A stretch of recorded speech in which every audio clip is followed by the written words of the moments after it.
Hi, Casey Newman here, just going over how we do data collection at Bradley using the Google form. Some of you have used this, some of you haven't. And I realized the other day that when I was talking that a lot of the information I was talking about precludes that you're doing other things already, whether it be with Google Drive or your website. So this is a step-by-step, and hopefully it will be informative for you. So let's start with the problem. Here I am on my home page. It's not updated, go figure. Um, and I need to put in a form for the kids so they can just put in their information and then it will collect that information. Okay, so I want to do that.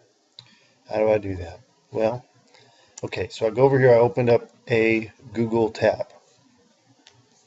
The first thing you will want to do is go to your Google Drive.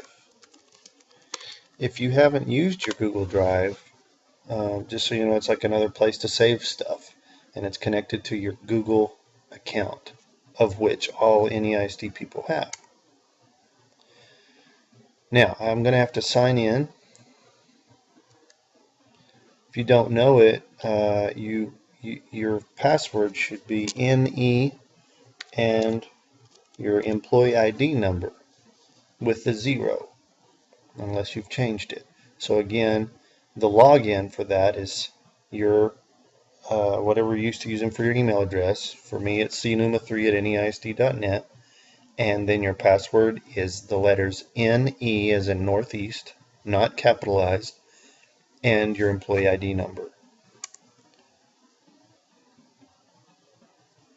This logs me into my Google Drive. This is stuff that I've been saving in here. Yours may not have anything in it, maybe have a few things. Okay. Now, why did I do all this? Because it's within this realm that I can create my form. There's more than one way to do this, but this is the easiest way I could think of. So go to Create. You want to create a form. A form is a file that collects information and organizes it into a worksheet, kind of like Excel. Let's just pick any template right now. They have several, obviously, down here that you can see. We'll just pick this one just because. Now I'm collecting membership information for my orchestra.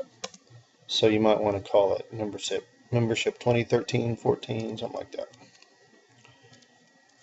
I'm not going to make an entire form, but just to get you through the process. Usually, first name is a good thing to start with. So we need to know their name. So I would just say first name, but you need to pay special attention to this area because there's different types of questions on a form. I don't want this to be a multiple choice question. Hopefully they know their name. So I do this. I just want it to be text. They're just going to say, there's my first name. You don't need to fill this out unless you want a descriptor and they're like, what is your first name? And then I want to make this a required question. I don't want them to be able to skip telling me what their name is. Now I want to add their last name, so I go to Add Item, Last Name, same thing. Notice that it's now defaulted to text because that's the last thing I use. So that's the kind of question I want. Yes, I want it required. Done. I'm only going to show you one other type of question before I move on. Another thing that I want is I want to know what instrument they play. That obviously would not be that kind of a text question. It's going to be a multiple choice. And since it's a multiple choice, let me bring this down a little bit. I'm just going to type in what those choices are.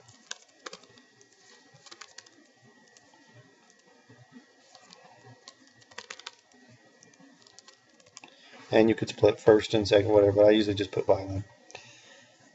I do want that to be a required question as well. Now, I continue this process until I have all the information I might need. I would encourage you as directors to ask for more information than you probably really need. You may even want to include t-shirt size.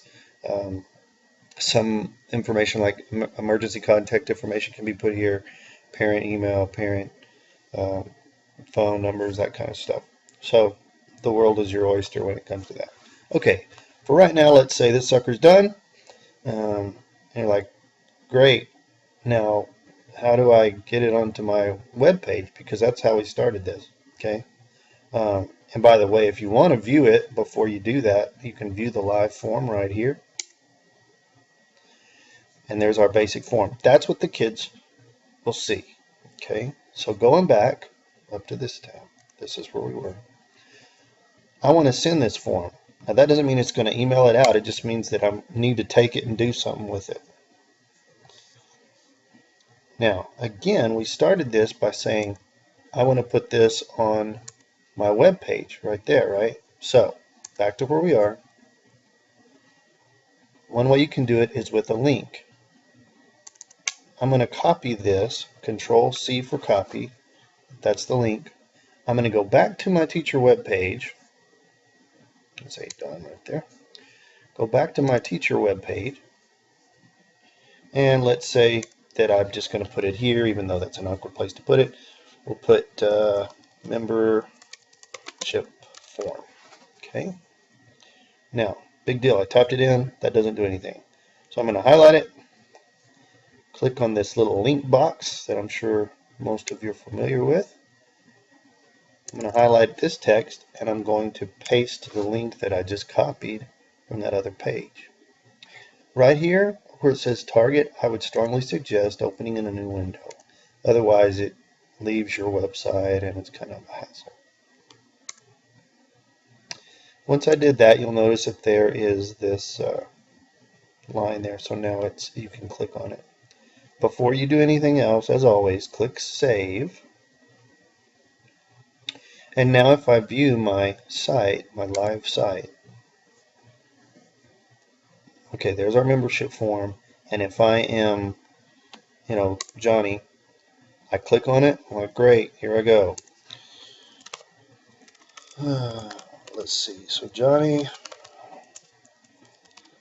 there he is. He plays viola. Go figure. And he submits. Now, those of you that haven't done this, you're thinking, okay, well, where does it go? Now what do I do? Well, that's where we go back to the Google Drive, which is where we started. Remember we logged in? So now you'll notice as if I go down here, oh,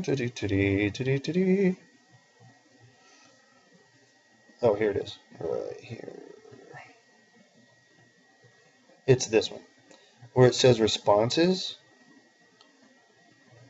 That's it. So if I click on it, then you don't see anything. Beautiful. That's where you should see it.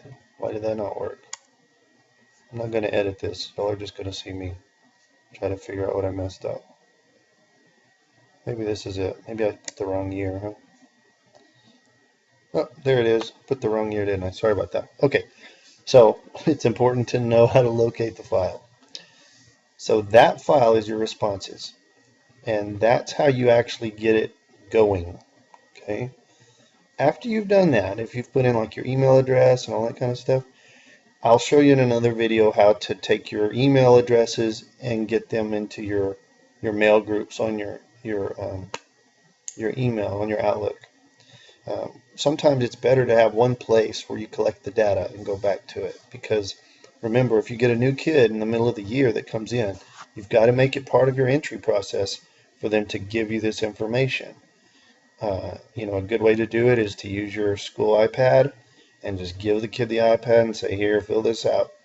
But again, at Bradley, we make it a grade, and we make it due usually by the second week of school so that we have everybody. If you don't have everybody in there, then this isn't going to be of good use to you. So that's the hardest part, is hunting all those kids down and make sure you got their information. But we're good at that, right? So anyway, I hope this helps a little bit. And you can always call me or email me, and I will walk you through it. But that kind of lets you know what we're doing. So good luck on your year, and I hope this gets to you guys in time. Have a good day.